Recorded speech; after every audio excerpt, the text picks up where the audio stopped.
Good morning, everyone. It's 11 o'clock, so we're starting this webinar, which has been organized by Soil Care. I would like to welcome you all to this webinar. My name is Melanie Muro. I'm with Milieu Consulting, and I will be opening the webinar. The webinar is a collaboration between several organizations, including RIX, Milieu, Wageningen, the University of Leuven, the Countryside and Community Research Institute at the University of Gloucestershire, and Checkers.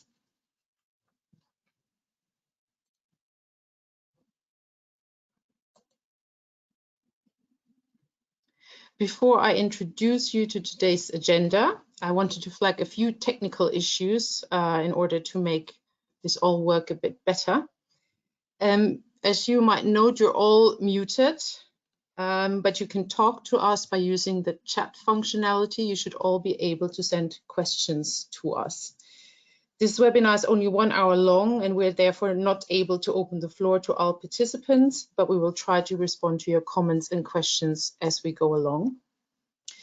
All written comments that you make during the webinar will be recorded, so your feedback is not lost, and we will be taking it into account when we finalize the scenarios that we are presenting to you today.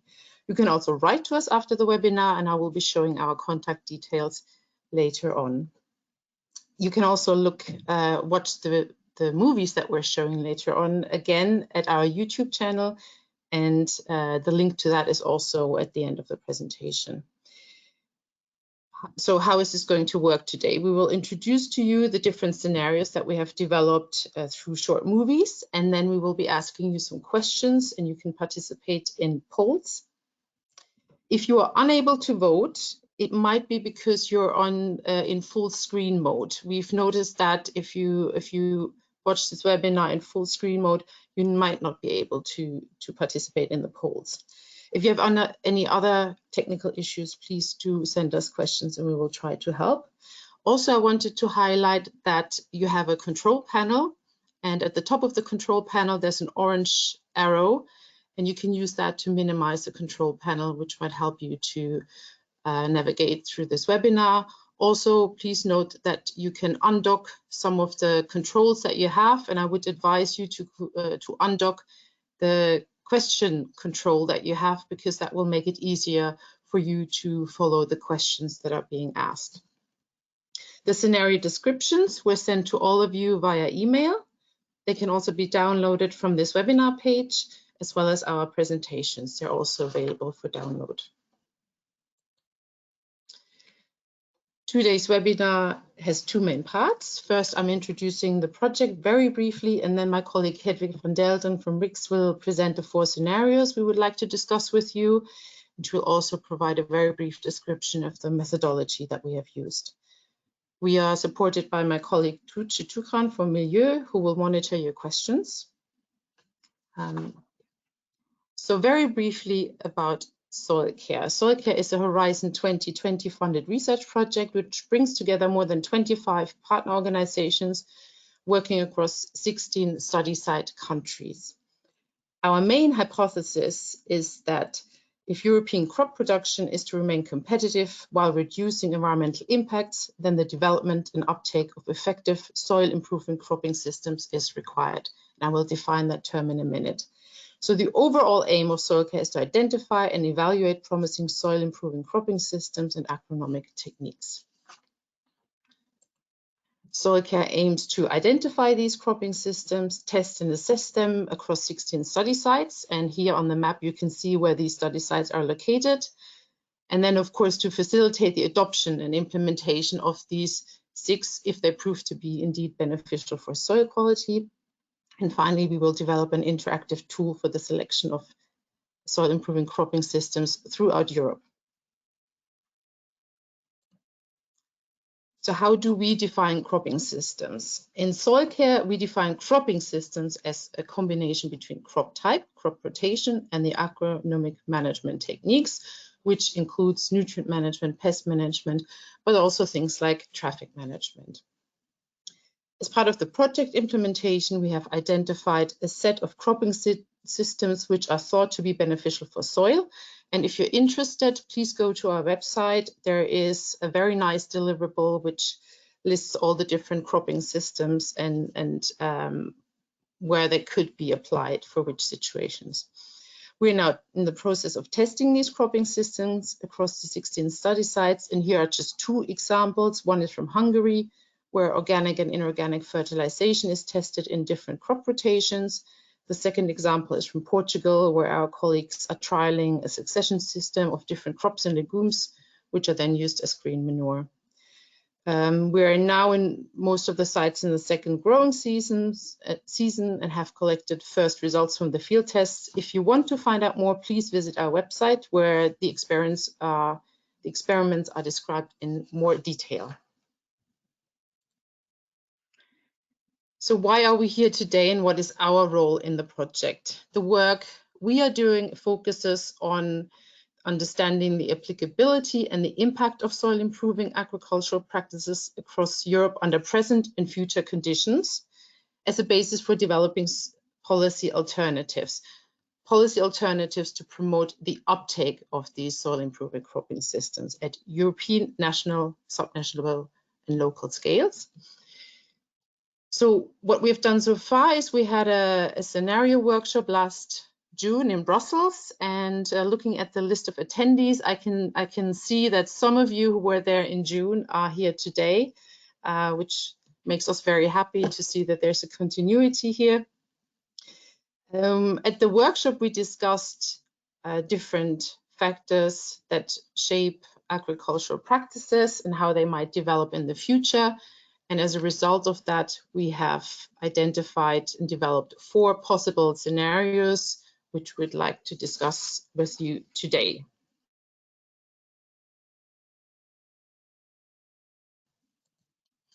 That much about the project and about us.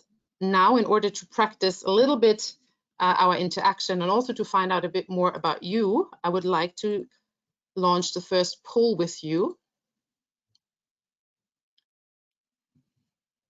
And here you can see the question we are asking you: what type of organization do you represent? Policymaker, research academia, industry, private company? Are you a farmer or farmer representative, or are you an NGO representative? Please make your choice now. I can see 70% have voted, 72%. We are almost there. As I said, if you have issues voting, please let us know. It might be because you're in full screen mode. If you're in full screen mode and you cannot vote, minimize the screen, and then it might work. Okay, we're almost there, 91%, 95%. Okay, I will close the poll now. We have 95% voted. I will leave it at that. And here we can see the results. We have quite a large group from research and academia, and then from private companies and industry. Some policymakers, not so many farmers, some NGOs. Well, that's a nice spread. Okay, with that, I would like to hand over to my colleague Hedwig, who will now start introducing you to the different scenarios. Hedwig, can you take over? The screen is yours.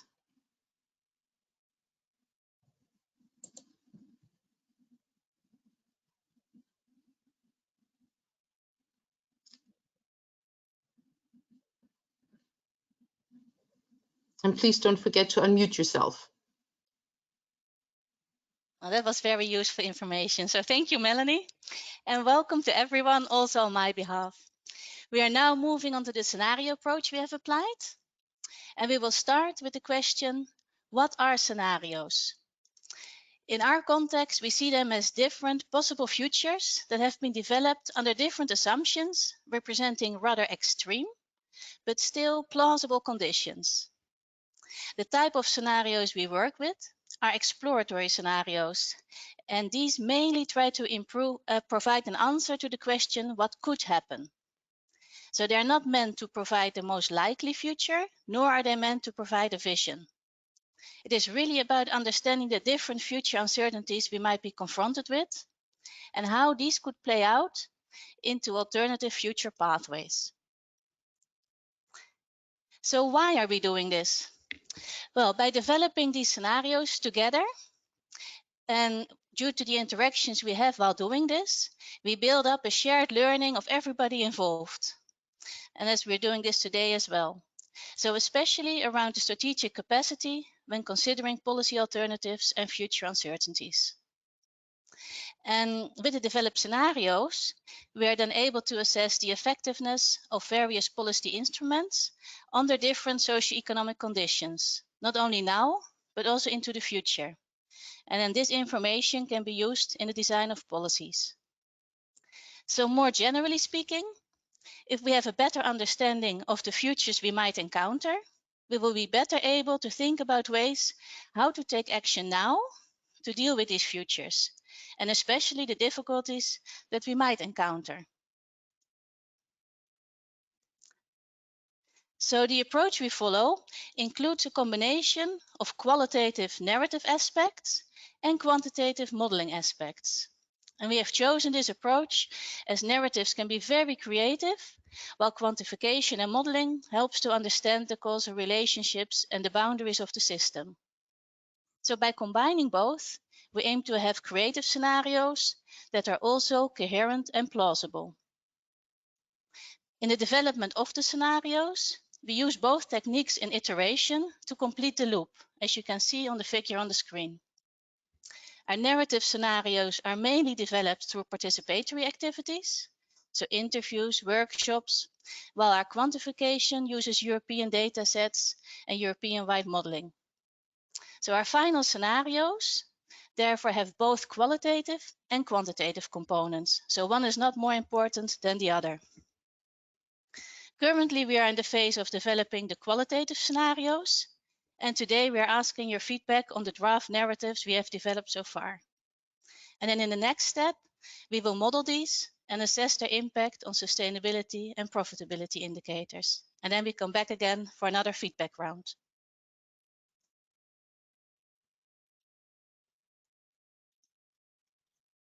So we started our scenario process with a series of interviews with stakeholders operating at European level. And based on these interviews, we have decided to frame our scenarios according to two axes linked to the type of instruments available: voluntary instruments and mandatory instruments. So voluntary instruments have the purpose to encourage environmental performance and are often combined with economic incentives like subsidies, while mandatory instruments are standards and practices which you're required to perform or behave as defined by law. So they are often accompanied by penalties when those requirements are not met.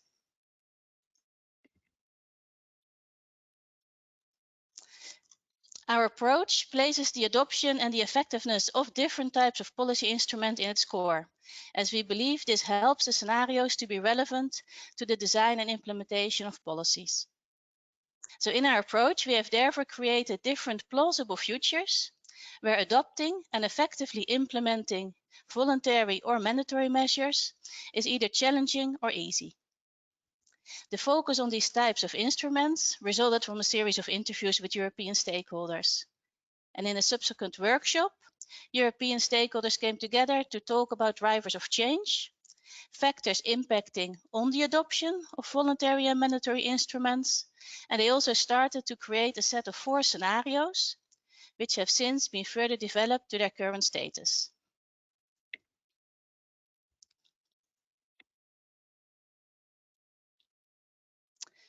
The figure on this slide provides an overview of the scenario framing we apply.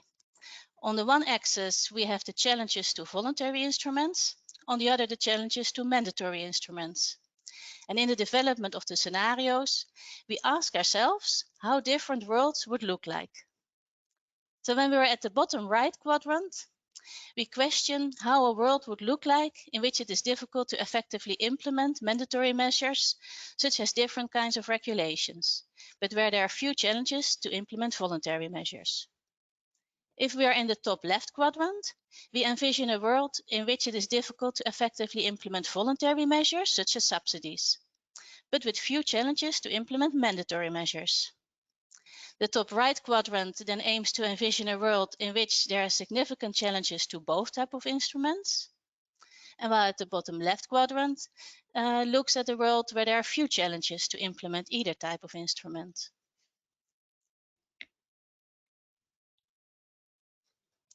And this scenario framing has brought us to the following scenarios and motivating factors. If we start again at the bottom right corner, we have local and sustainable for those who can afford it. So with an individual drive for health and sustainable food, but a substantial part of society not being able to afford this. If we then look at the top left corner, we have under pressure, where pressure from society and farmers drives government action. In the top right corner, race to the bottom, where developments are driven by the desire to have cheap food and efficient production systems. And then finally, in the bottom left corner, caring and sharing, a future in which hardship brings us closer together and brings us into a world with a broadly supported resilience approach. So, we have now come to the point where we would like to ask you for your input. And we are very interested to hear your opinion about the scenarios that are developed so far and have set up the following process to gather your feedback. So, for each scenario, we will first show a movie, which will be followed by 2 poll questions for you to answer.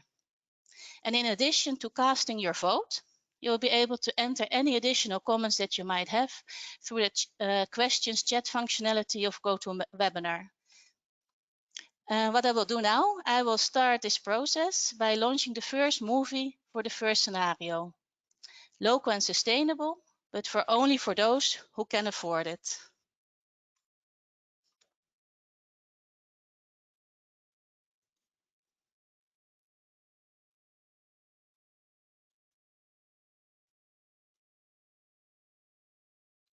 And the movie should start any minute. Local and sustainable for those who can afford it. Few challenges to voluntary measures, significant challenges to mandatory measures. With an ever-increasing share of society valuing locally sourced, high-quality produce, the trend towards more sustainably produced food continues. This leads to a large share of European food being produced sustainably to cater for healthy eating habits of those willing and able to pay for it. This sees a large part of the agricultural sector transform into a more boutique style of farming with a regional focus and a reduction in food imports from across the world. However, not everyone is able to afford the premium prices of high-quality food, nor interested in changing their lifestyle. Mainstream farmers using conventional practices, therefore, continue to make up a significant part of the sector. Production for processed exports remains important, and the market also expands for imports from outside Europe, including those with lower standards for those unwilling or unable to purchase healthy and sustainable alternatives. Technological developments make agricultural production more traceable across the entire food chain, and this enhanced transparency means buyers increasingly trust what they are paying for. Direct interaction between farmers and individual consumers is facilitated through improved e-communication channels. Farm cooperatives are key in supporting social innovation and enhanced communication, including direct marketing and sharing knowledge about sustainable farming practices. With groups in society preferring a more locally embedded lifestyle and a large part of the farming community and society placing a high value on well-being, heritage and local production, grassroots movements appear across Europe, resulting in community members taking responsibility and action for their community by developing food systems that are focused on provenance and quality. This leads to pockets of increased self-sufficiency in food, wood, and other rural products across Europe, and significant progress towards a circular economy. Growing public appreciation for the role of farming and the rural environment triggers a move to the countryside, reinvigorating local communities and motivating good stewardship of the land. But these developments also come with more sprawled residential developments, fragmenting the countryside. Similarly, the desire to become more self-sufficient drives an increase in urban farming. Local initiatives thrive, partly due to a lack of trust in public institutions to take action. Europe's ambitions for sustainability are rather inward-focused, with member states and regions having a lot of flexibility on the implementation of European policies, empowering land managers to innovate and find their own locally relevant ways of meeting sustainability targets. Differences in ability to buy healthy food amplify inequalities in society. Society increasingly values individual freedom, and as a result, there are more choices for consumers from a growing range of production systems that prioritize different preferences, ranging from the preference for cheap food with lower environmental and welfare standards to organic alternatives and a range of niche markets for local and specialist products that meet health and sustainability preferences. Local and sustainable for those who can afford it. If we had complete freedom to decide about our food and landscapes, what would we choose? Healthy and sustainable production and thriving rural livelihoods? But what if not all can afford this? What would their future look like?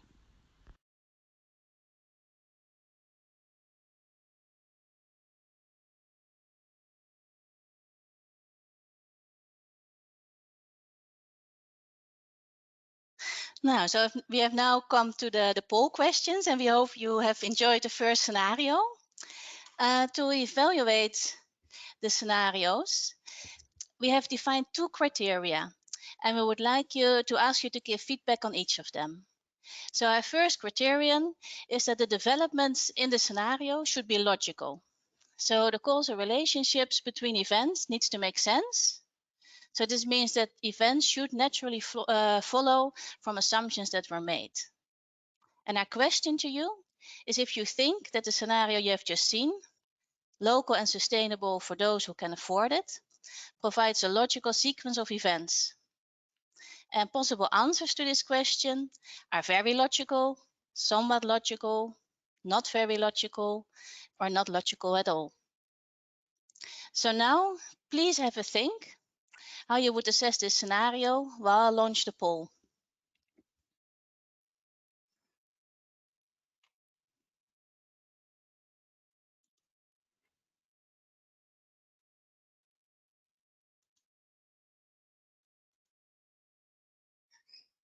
So once you see the evaluation screen on your screen, you can cast your poll.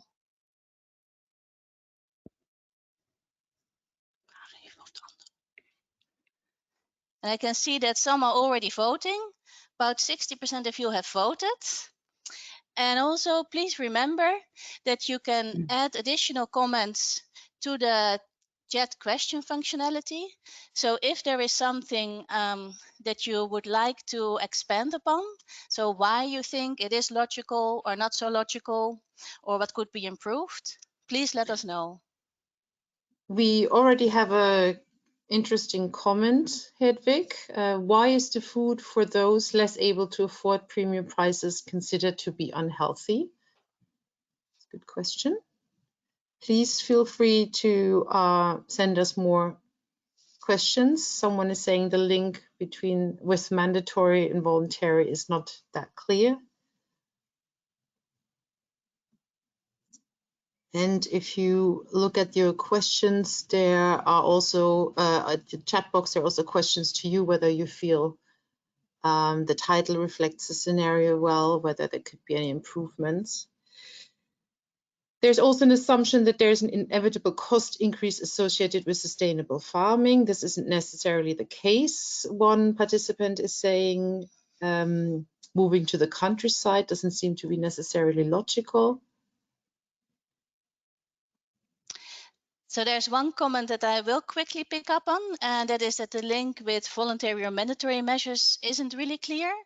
So the idea here is that there are low challenges to voluntary measures. And that means that because there's a lot of individualism and people make their own decisions, it is a really good way of promoting sustainability by providing them subsidies, because they will take it up if they want to go beyond the normal practices and take the extra step. And now seeing that most of you have voted, so I'm going to close the poll. I leave it open for a few seconds if there's anybody who wants to vote but hasn't voted yet.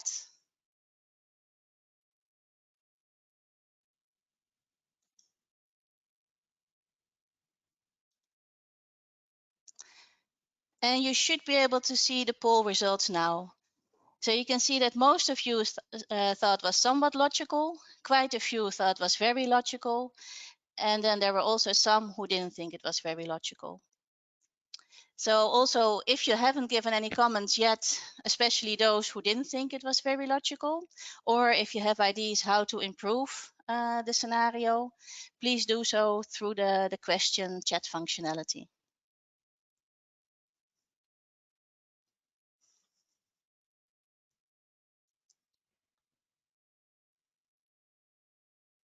And Mel and Tuch, are there any final comments you would like to make before we move on to the next question? Yes. Just one. There's one participant mentioning the corona crisis and highlighting that the implications will likely exceed those of the Great Depression. How will this be factored in all of the scenarios? I just wanted to flag that we do have one scenario where we explicitly refer to that, but it's true, it's not taken into account in all of them. Okay, thank you, Mel. I will now close the poll completely, so we can move on to the next question. So our next question relates to the criterion that the scenario content needs to represent considerable change to what is expected for our future. So it should therefore not provide a most likely future, but explore the limits of what could happen. So our question here to you is, if you think that the scenario you have just seen, local and sustainable for those who can afford it, is extreme enough, or maybe even too extreme. So possible answers are much too extreme, a bit too extreme, right balance, could be a bit more extreme, or not extreme enough. So while you have a think, I'll start to launch the second poll.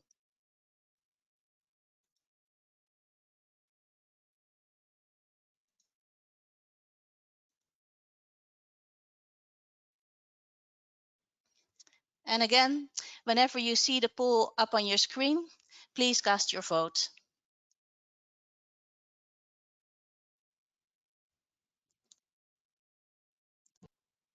And don't forget. Oh, no, go ahead, Sorry, Mel. I just wanted to remind everyone that you can post more questions and comments.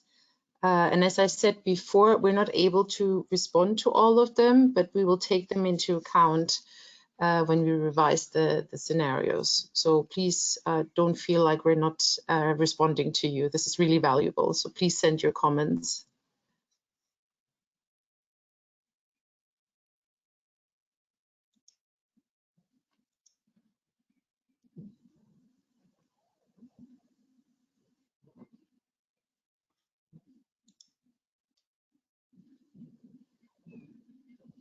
There's already one comment where someone is saying that the scenario could be better balanced in terms of local versus global.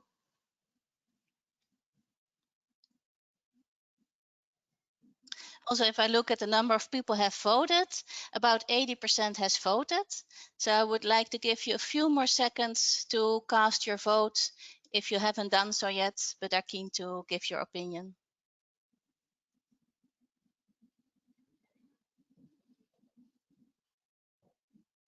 I'm now closing the poll and sharing the results with you.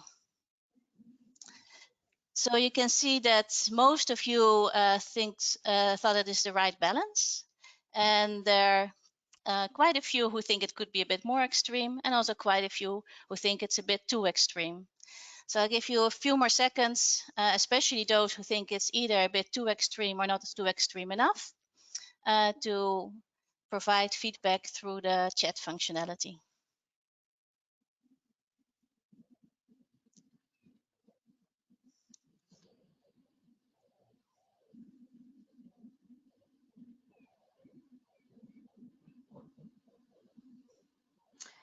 Yes, there's one comment I would like to read out. There's one participant who's saying that they worry that the social implications of some not being able to afford high quality food may be even greater than the scenario currently suggests and could lead to greater divides between poorer and wealthier communities. Very good point. Yes, thank you very much. And I think with that comment, I am going to move on. And I'm doing that by bringing you to the next scenario movie, which is the movie for Under Pressure.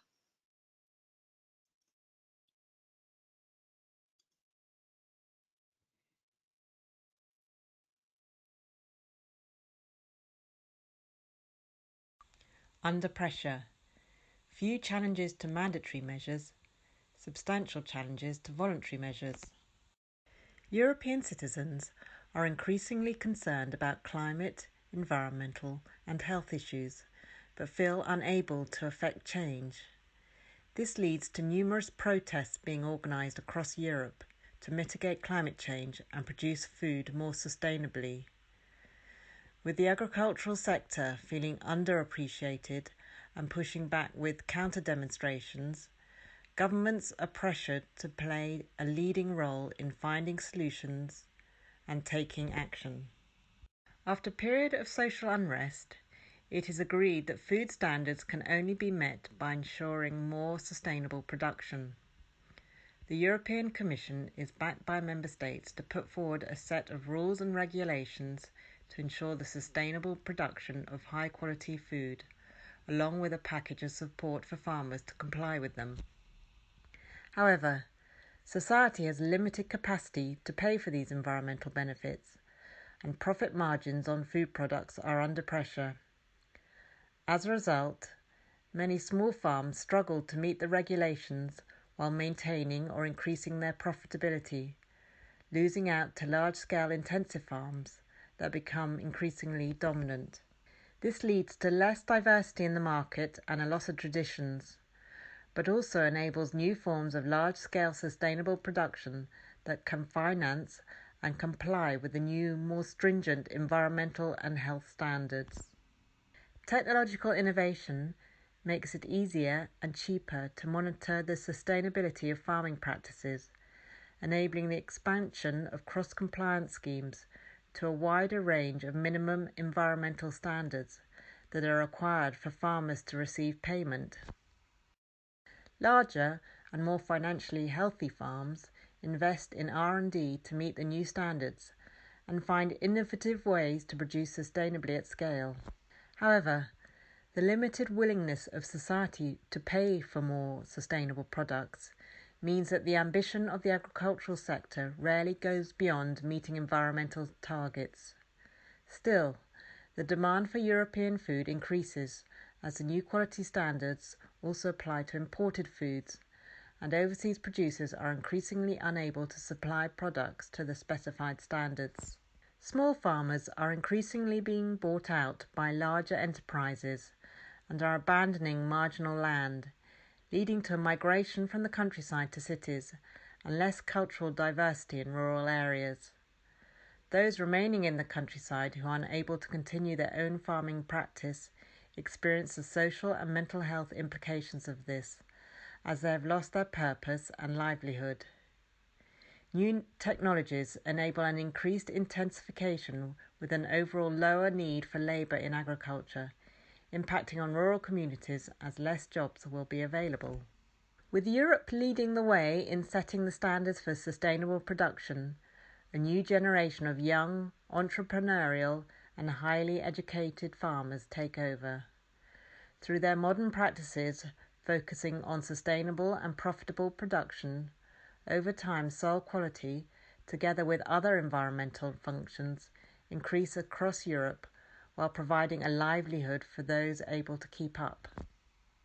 Under pressure. Driven by pressure from society and farmers, government leads the way in setting high environmental standards that are hard to meet, especially for smaller farmers with traditional practices. Subsidies for technological improvement benefit a younger, entrepreneurial generation of farmers who are highly educated and able to develop large-scale, efficient farming with benefits for the environment.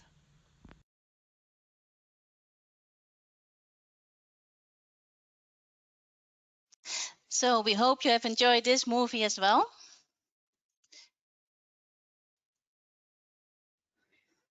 And we are now very keen, of course, to hear your opinions. And we have the same set of poll questions, but then for this scenario. So now we're going to do the same as for the previous scenario. Please have a read through this slide and the poll question and think about your vote for the scenario under pressure, while I will start the poll.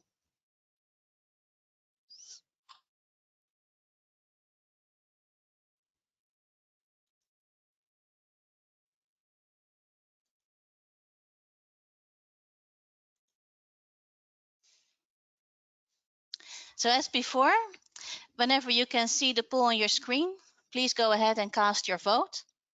And please let us know any other comments you might have regarding this scenario that would back up your vote. There's already one interesting comment, which I would like to read out to everyone. One participant is saying that consumers now expect any produce all year round. Many products cannot be locally produced sustainably all year round, and we need to train consumers. Often import is more sustainable considering soil health.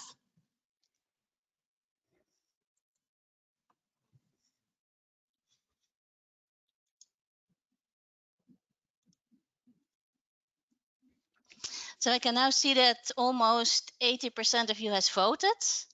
I'll leave the poll open for a little bit longer, just 10 more seconds or so for those final people who would like to cast their vote. There is another comment which also refers to import. The pressure should be more distributed, even export should be standardized.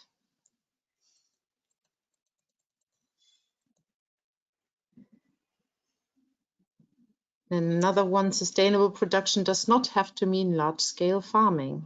If politics can regulate it, it can also support small farmers in more diverse landscapes. Yes. So I've now closed the poll and we'll show you the results on the screen.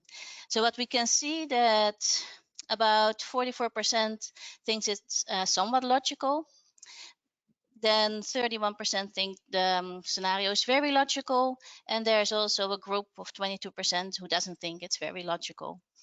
So especially for those people who don't think it's very logical, if you have any suggestions how to improve the scenario to make it more logical, or if you can clarify your issues, that would of course be much appreciated.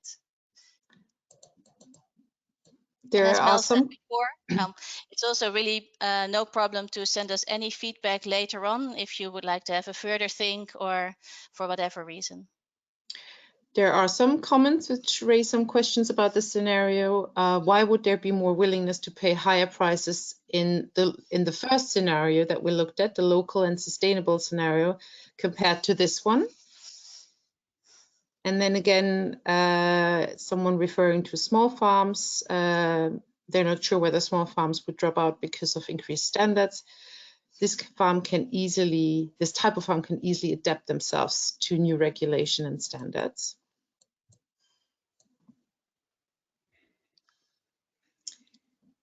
And another comment referring specifically to young farmers, is it really logical that young farmers can Is it logical that young farmers cannot afford the soil prices also with subsidies? Young farmers are quite entrepreneurial. Yeah, so I think I'll leave it at that. And I'll close this question now.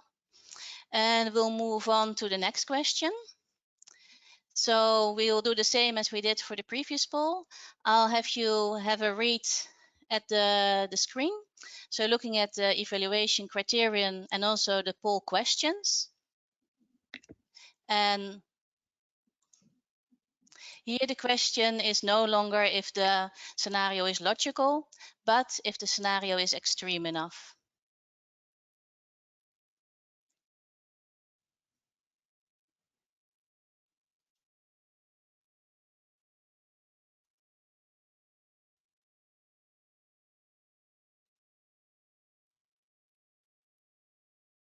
I have launched the poll now, so for whoever can see it, please go ahead and vote for your option.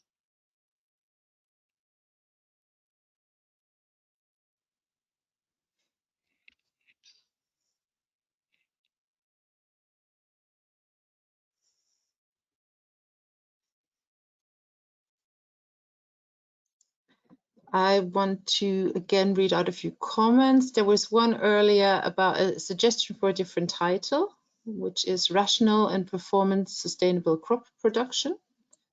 Thank you for that.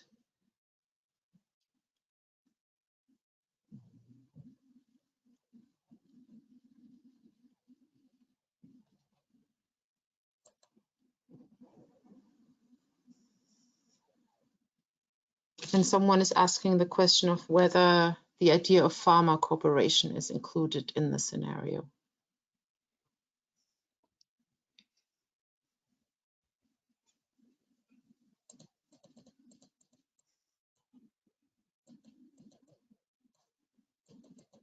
So I can see that 80% of you has voted.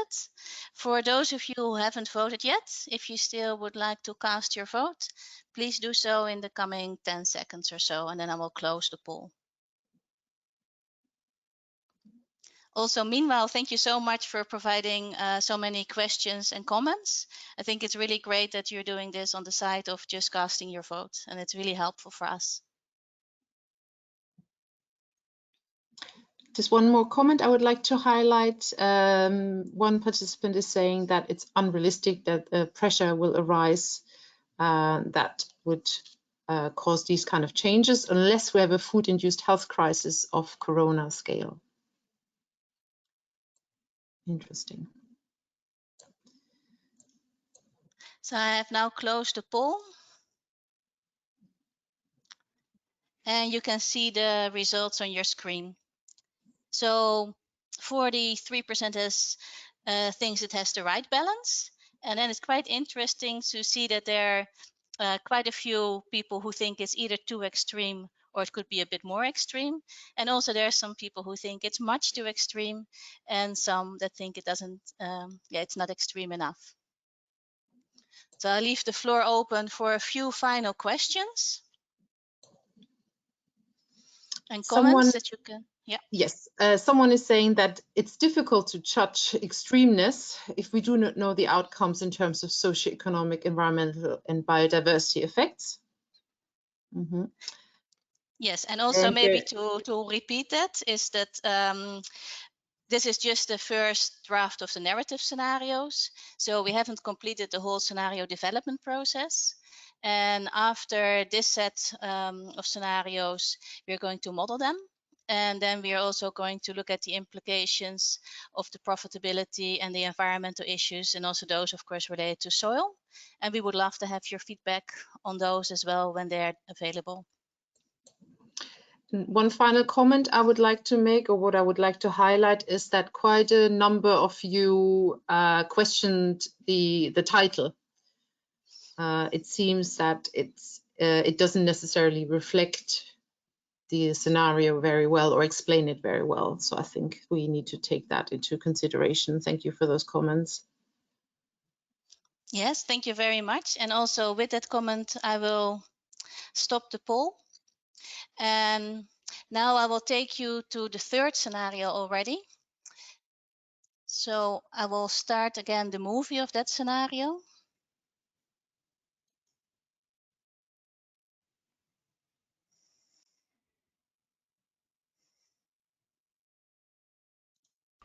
Race to the bottom. Significant challenges to voluntary measures. Significant challenges to mandatory measures. In the context of a failing European sustainability policy, a continuation of existing agricultural practices results in further environmental degradation and impacts on profit margins due to the costs of increasing amounts of inputs needed to maintain production levels. The worsening environmental quality requires quick and more structural solutions to meet the ever-increasing demands from internal and external markets. Technological innovation is booming in a quest to find more efficient and effective farm practices, with applied research focusing on achieving significant efficiency gains, reducing input costs while increasing outputs, and privatized advisory services with a close link to industry facilitating their uptake. However, the side effects of these new technologies on the soil and environment are often unknown. As many of the small farmers are not able to afford these technologies, the proportion of large industrial farmers increases, as does service provision by contractors. With the large farms operating with contractors across contiguous blocks of land, or even moving to soil-less forms of production, there is a decline of stewardship of the rural areas, as the one managing the land is no longer the owner. Heritage and traditions become less important, with the loss of local knowledge built up over decades or even centuries. Resilience to deal with unexpected and undesired events is reduced. This alienation from the land also leads to a reduced appreciation of farmers and food production, as the connection between farmers and consumers is distant and agricultural areas are seen as production facilities rather than mixed environments with various uses. There is, however, scope for rewilding marginal areas where production cannot profitably be pursued. The focus on quick financial gains implies that decisions are typically driven by a short-term outlook, making it hard to build a case for improvements in soil quality and the environment in general. Politics are heavily impacted by market forces, with large agricultural industries becoming very powerful actors in society and politics. Europe has a strong role in the further globalization of the agricultural sector, which is facilitated by an increase in free trade agreements and is leading in the export of not just agricultural production, but agricultural technology and machinery as well. Some groups in European society are able to play a role in new technological developments, either as a producer or a user-consumer of them, and benefit from the economic gains they bring. However, others see few benefits and are unhappy with the direction Europe is headed in, leading to a polarization in society. This division frustrates the ability of governments to pass laws and safeguard agricultural soil quality. Citizen initiatives to change production systems remain small-scale, niche solutions for a minority of producers, as small farms are not organized and corporate value chain actors focus on large volume, low margin food supplies. Race to the bottom. When our main focus is on cheap food and efficient production systems, what does the future bring us? Will we, in our quest to reduce costs, come up with technologies that are beneficial for the environment as well?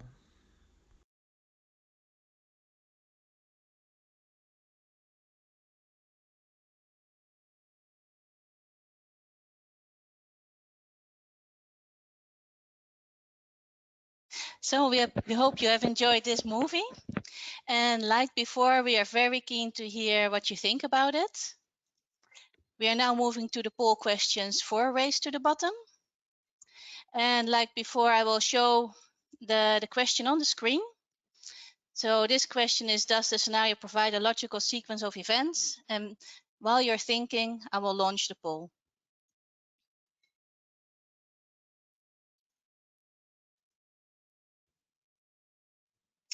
As before, whenever you can see the poll on your screen, please go ahead and cast your vote.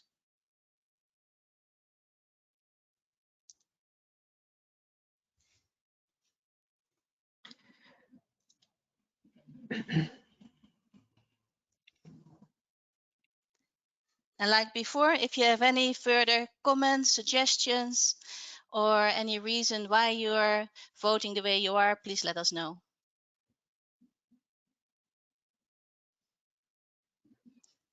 And I can see that already 80% of you has voted.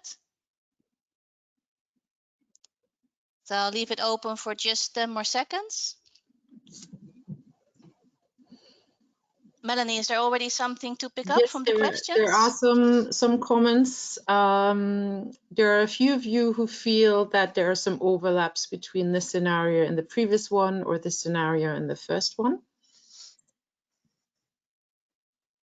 And one participant stating that a number of sustainable practices can help improve productivity, so not necessarily driving adverse impact in soil and environment.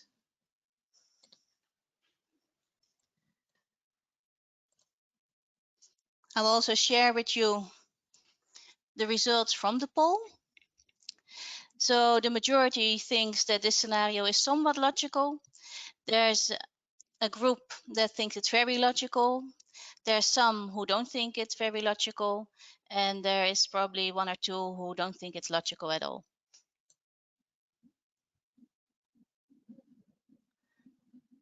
So let us know if you have any ideas how to improve the scenario to make it more logical.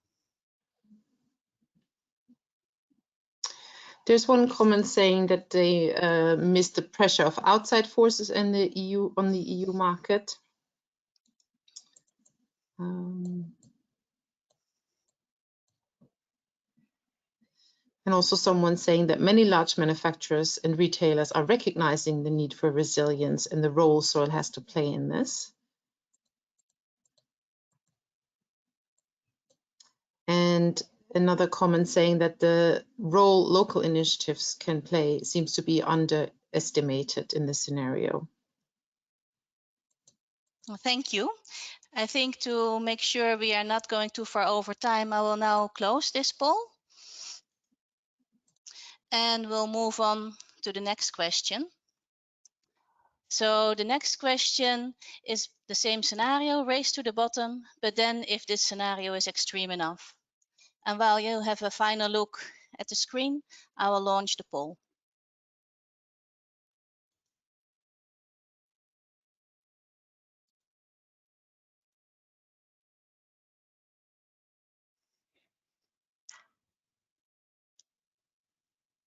And as before, please go ahead to vote. I can see a lot of you have already voted.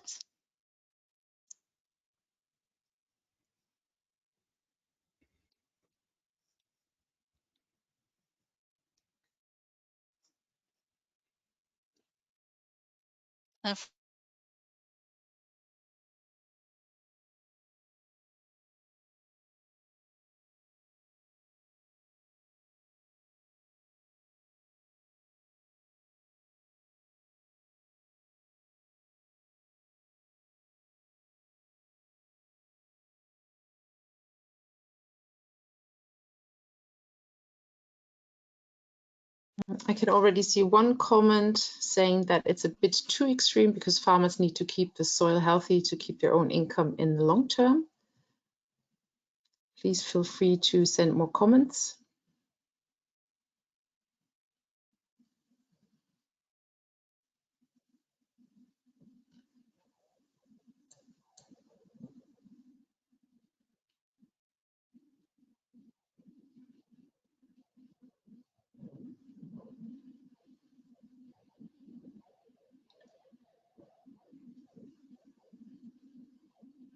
Hedvig, can you hear me? Can you close the poll, or do you have an audio problem?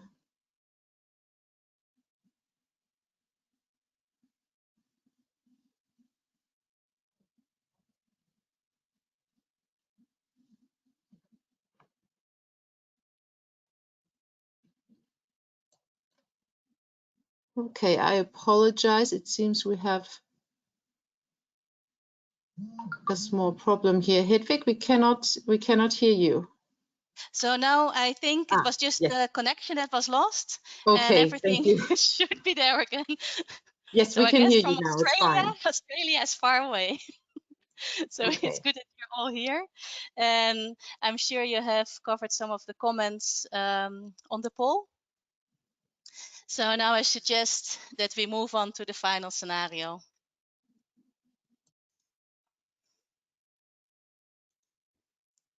And I'll launch the movie for that one. So the final scenario is caring and sharing. Caring and sharing. Few challenges to voluntary measures, few challenges to mandatory measures. Confronted with a series of disasters, including COVID-19, droughts and floods, pests and animal and plant diseases, there is widespread societal awareness that an urgent change in behaviour is needed to avoid future food shortages. Strong, visionary leaders step up and propose drastic changes that would until recently have not obtained support. Agriculture, health, environment and rural development are no longer treated in isolation, but considered as integral parts of a resilient food system. There is an increasing understanding and appreciation of the importance of soil for food production and other environmental functions, and soil is widely seen as a public good. Recent disasters that put food supplies at risk lead to a level of solidarity that help with the transition to a more inclusive society with high levels of trust in public institutions. This, together with an increase in communication technologies, also results in a continuous sharing of ideas, good practices and machinery, some government funded for rural communities, and for free advisory services to bridge the gap between research and practice. This new mindset puts the focus on healthy, sustainably produced food and acknowledges the value of the additional ecosystem services the landscape provides. It comes with a long-term outlook that prioritises climate-resilient agriculture that provides a range of benefits to society. There is widespread awareness and support for investment in more sustainable practices. Consumers are willing to spend a larger part of their household budget on food, while a strong government provides financial support to enable this transition and leave no one behind. While local product diversity is expanding, reliance on imports is reducing, and the associated reduction in food choices is generally accepted by consumers. With the appreciation of the agricultural environment comes an increased appreciation for living in the countryside, leading to vibrant rural communities that provide a good quality of life. Cities experience a similar change, with a range of urban farming and green initiatives supporting the urban environment and its ecology. Social and technological innovation is high as farmers, citizens and the entire value chain find more sustainable and inclusive ways to produce and consume food. This comes with a sense of belonging and an appreciation for the natural resources the region offers. A strong focus on resilience means that individual choices are restrained through environmental taxes, with tax revenues being used for environmental benefits and to support those unable to pay more for food. The change in behaviour extends beyond food production, with fully functional circular economies making sustainable use of resources and an overall value and care for the environment. Society is more place-based, with less travel for work and holiday, and a lifestyle facilitated by technology. Globalization is mostly knowledge-based, and imported products have to meet the same social and environmental standards in their production as in Europe. Caring and sharing. A future in which hardships bring us closer together and changes our perception of society and the environment. A collaborative focus on developing resilience leads the way to sustainable food and landscapes.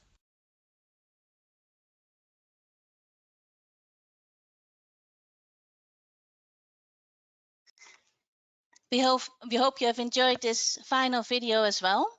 And now we'll move on to the poll questions for caring and sharing. So like before, I will put the question on the screen while I'm launching the poll. So the first poll will be about the scenario providing a logical sequence of events.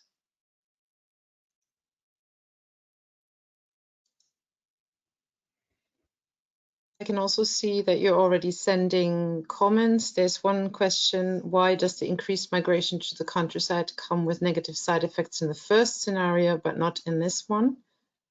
That's a very good point that we have also discussed. So thank you for that. And another question: why would one need a crisis to provoke this scenario? There's no real need for strong leadership, but especially strong awareness raising. And finally, it's unrealistic that other countries will have the same standards as Europe.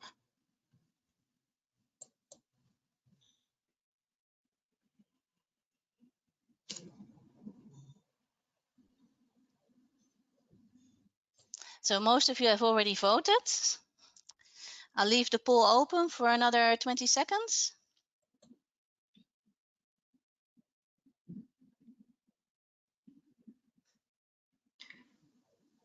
Someone is saying that it's quite an optimistic scenario.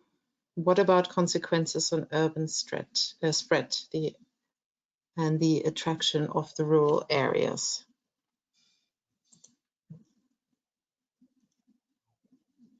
I've closed the poll and will show you the results. So half of you think it's somewhat logical. There's a group who thinks it's very logical, and also a group a little bit smaller that doesn't think it's very logical or not logical at all. Thank you very much for giving your opinions. And also, if there are few final comments on this scenario, please provide them through the chat functionality.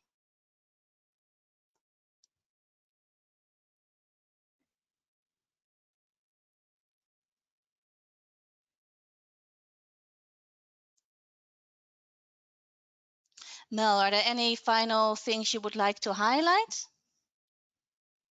I just wanted to highlight one comment or an observation that comes out of a few comments, and that's the different triggers and how different triggers play out differently in the scenarios. And for this one, there's quite a few comments saying that it's clear that this would be triggered by a crisis and a huge sense of urgency as opposed to some of the other scenarios. Thank you very much. Then I'll close this question. And now you have the final poll question for this scenario in front of you. So this question is the scenario extreme enough? And please have a think about it while I launch the poll.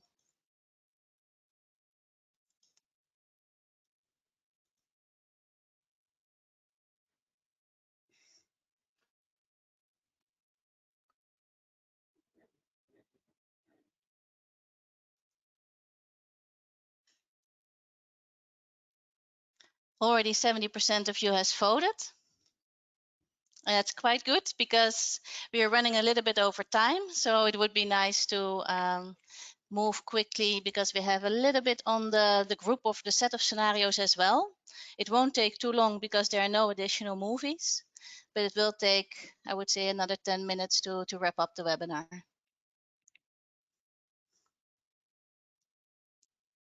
So with more than 90% already having put their vote in, I'll just leave it for another 10 seconds open. And Mel, if there's anything meanwhile you want to pick up on, please let us know. Yes, there's one comment saying that it seems that in each scenario we meet parts of the current situation. And then someone else saying that this seems to be the only scenario where natural and landscape changes are addressed by politics.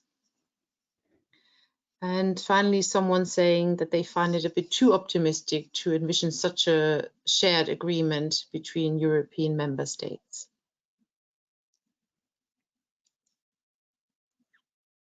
So with that comment, I have closed the poll. I'll show you the results. So in terms of the scenario being extreme enough, almost half thinks it has the right balance.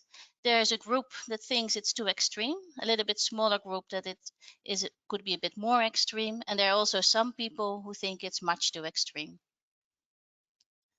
So I'll just leave this question on for a few more seconds before we move to the set of scenarios.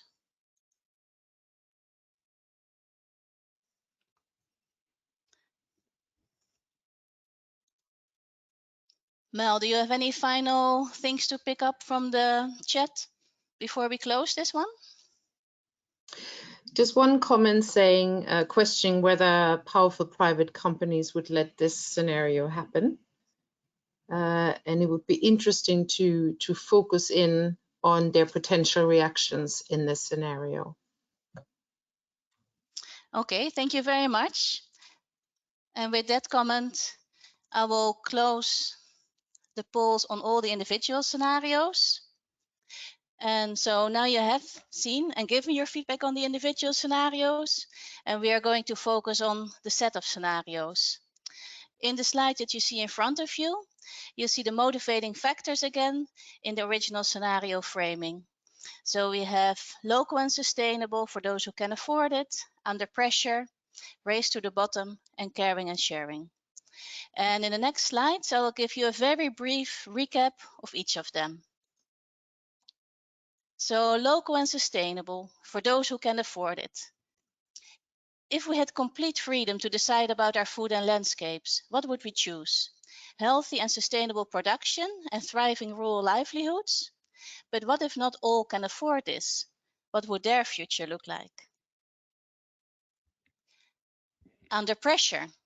Driven by pressure from both society and farmers, government leads the way in setting high environmental standards.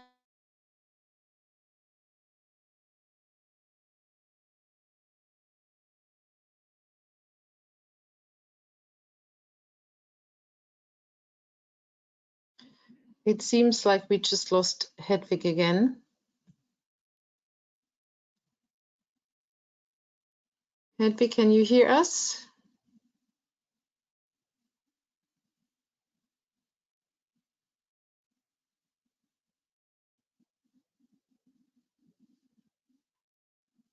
Please bear with us while we try to get her reconnected. It shouldn't take too long.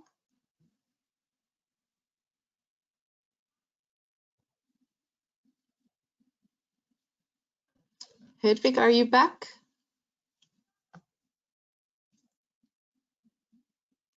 Hello, can you hear me? Yes. Are you back? Oh, Okay. good. So we are here with Under Pressure. Driven by pressures from society and farmers, government leads the way in setting environmental standards, very high environmental standards that are hard to meet, especially for smaller farmers with traditional practices.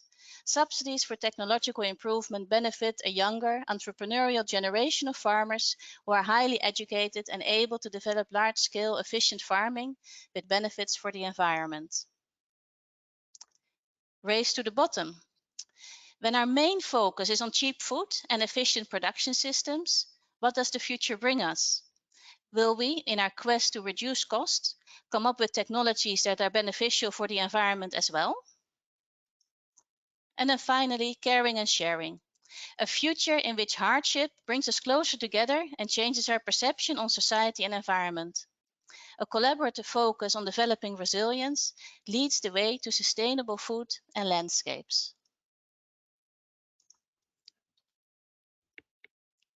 And here are all the scenarios coming together once more in the original framing. So now we move on to the evaluation of the set of scenarios with two final poll questions. One about the distinction between the scenarios and one about the breadth of the entire set. So the first one is that for the scenarios to be useful, they need to demonstrate different future pathways that could happen. And we then use these to assess the impact of policies under different conditions. So each scenario needs to be distinct in its motivating factors and subsequent developments. And our question to you is if you think the scenarios are distinct enough. And possible answers to this question are too similar, quite similar, quite distinct, and clearly distinct. So please have a think how you would assess the set of scenarios while I launch the poll.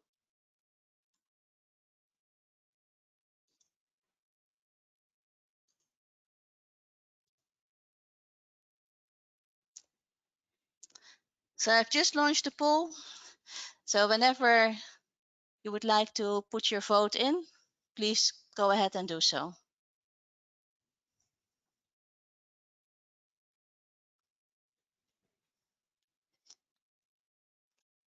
And Mel, is there already something to pick up on? No, please do send us your comments if you have any. I can see that 91% has already voted. And for those of you who are interested, we're working with 65 people at the moment. So 95% has voted. I'll leave it open for a few more seconds, and then I'll show you the results. Yeah. There's one comment saying that there will always be overlap between the scenarios, but it's helpful to see them in the 2x2 matrix. And another comment, yeah, just one more comment saying that the key drivers for each scenario are not that clear. So when we look at your results, we can see that 73% thinks that they're quite distinct. Some think they're very clearly distinct. Some think they're quite similar, and a few think, probably one person thinks they're too similar. So it would be very good to hear how you think we could make them more distinct, and if there are in particular two scenarios that you think are too similar, or if any other comments you would like to make or things that are unclear, please let us know. And to wrap this up, just a few comments. Someone is saying that they're a bit similar, but that's inevitable. And another person saying that the first scenario could actually be a first step towards scenario 4 or even scenario 2. So with that, I'm going to move on. And you'll see the final question in front of you. And this question is about the scenarios being relevant. So for the scenarios to be relevant, the set of scenarios needs to capture the relevant uncertainties for thinking about future development in European aquaculture, and also for making decisions about policies enhancing its sustainability. So our question to you is if you think that the range of scenarios is wide enough. And possible answers to this question are too limited, rather limited, the appropriate range, too wide, and much too wide. So please have a think how you would assess the set of scenarios while I launch the poll.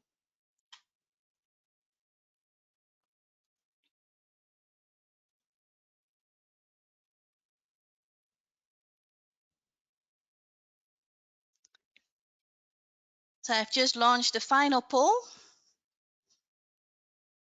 And please go ahead to vote for it.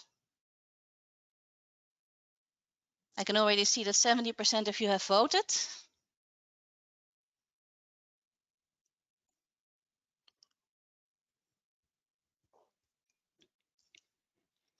%81% at the moment.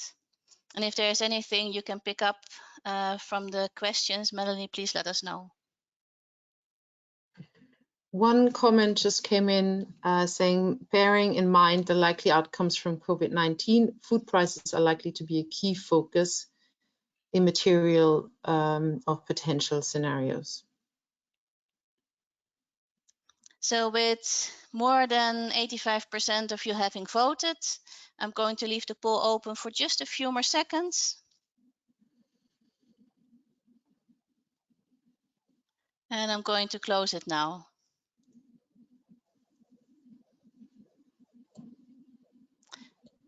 So what you can see on your screen is that 84% of you thinks it's in an appropriate range. And there are some who think it's rather limited and none who think it's too limited. We also see that nobody thinks the range is too wide or much too wide. So I think that's also very useful for us to know that we would rather focus on making the range a bit broader than making it wider. not smaller, sorry.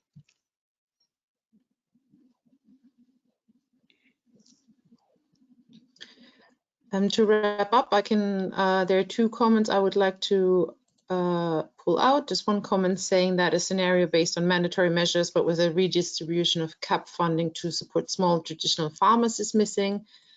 And another one, one participant is missing a focus on what is really healthy soil management practices. Small farmers can do well, but they can manage soils badly as well, as they may lack knowledge and technology. Yeah, thank you very much. I have a final slide open for the scenario evaluation. And this is just to remind you, if you have any further comments regarding the scenarios or ideas to improve them, please let us know.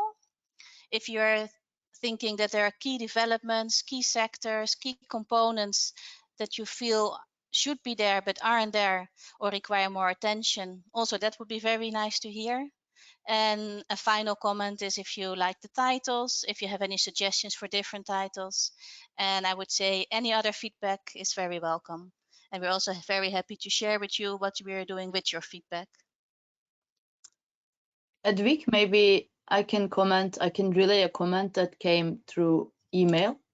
One of the participants says scenario seems not to take into account the push for conflicting interests, media influence, and capacity for innovative solutions.